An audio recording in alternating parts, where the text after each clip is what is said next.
ಇದು 1 ಎಕರೆ 15 ಕುಂಟೆ ಪಟ್ಟ, 1.5 ಎಕರೆ ಖರಾಬು. ಈ ಥರ ಇಲ್ಲಿ ಬ್ಯಾಕ್ ಡ್ರಾಪ್ ಇರುವಂಥ ಜಮೀನು. ಇದರಲ್ಲಿ ಒಂದು ಹಲಸಿನ ಮರ ಬರುತ್ತೆ, ಒಂದು ನೇರಳೆ ಮರ ಬರುತ್ತೆ. ಲ್ಯಾಂಡ್ ಸೆಂಟ್ರಲ್ ಇದ್ದೀನಿ. ಇದೆಲ್ಲ ಕೆಂಪು ಮಣ್ಣು, ಊರು ಪಕ್ಕದ್ದೇ ಜಾಗ.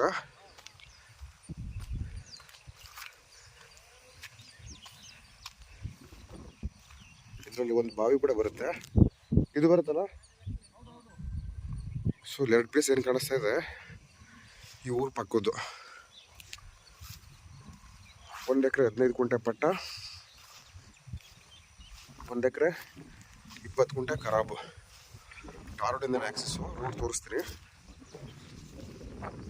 ಈ ಥರ ಒಂದು ಇಲ್ಲಿ ಟಾಪಲ್ಲಿರುವಂಥ ಯಾವಾಗಲೂ ಇದರಲ್ಲಿ ಊಟಿ ವೆದರು. ಇಲ್ಲಿಗೆ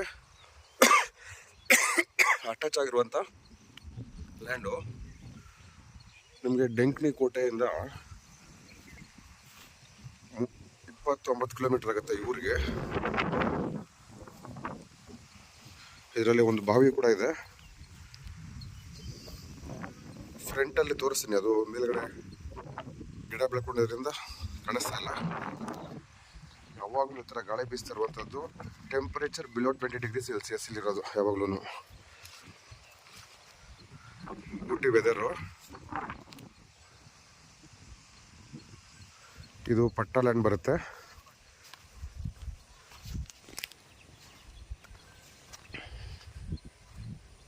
ಈ ಹಳ್ಳದು ಇದೇನಿದೆ ಈ ಬದುವರೆಗೂ ಪಟ್ಟ ಲ್ಯಾಂಡು.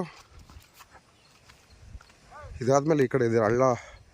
ಏನು ಕಾಣಿಸುತ್ತೆ, ಇದೊಂದು ಬಾವಿ ಖರಾಬಾಗಿ ಸೇರ್ಕೊಳ್ಳೋದು. ಬಾವಿಯಿಂದ ಆಚೆಗೆ ಖರಾಬು. ಅಲ್ಲಿ ಬಸ್ ಮಾಡಿಸ್ಕೊಡ್ತೀವಿ. ಎಲ್ಲ ಬೇಲಿ ಹಾಕೋದ್ಮೇಲೆ ಡೈರೆಕ್ಟ್ ರಿಜಿಸ್ಟ್ರೇಷನ್ ಬರ್ಬೋದು. ಏನಿದ್ರು ಪೇಮೆಂಟು ಪಟ್ಟಾಗ ಮಾತ್ರ. ಇಲ್ಲಿ ಆಯೂರು ಎಕೋ ಪಾರ್ಕ್ ಇದೆ, ಅಲ್ಲಿಂದ 5 ಕಿಲೋಮೀಟ್ರು.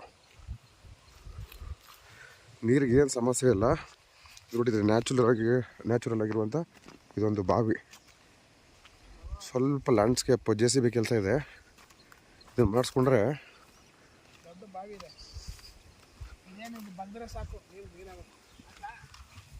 ಸಾಕು. ಒಂದು ಬಾವಿ. ಸೊ ಸೆಂಟ್ರಲ್ಲಿ ಸ್ವಲ್ಪ ಲ್ಯಾಂಡ್ಸ್ಕೇಪ್ ಕೆಲಸ ಇದೆ, ಮಾಡಿಸ್ಕೊಂಡ್ರೆ ಒಳ್ಳೆ ಜಾಗ ಇದು.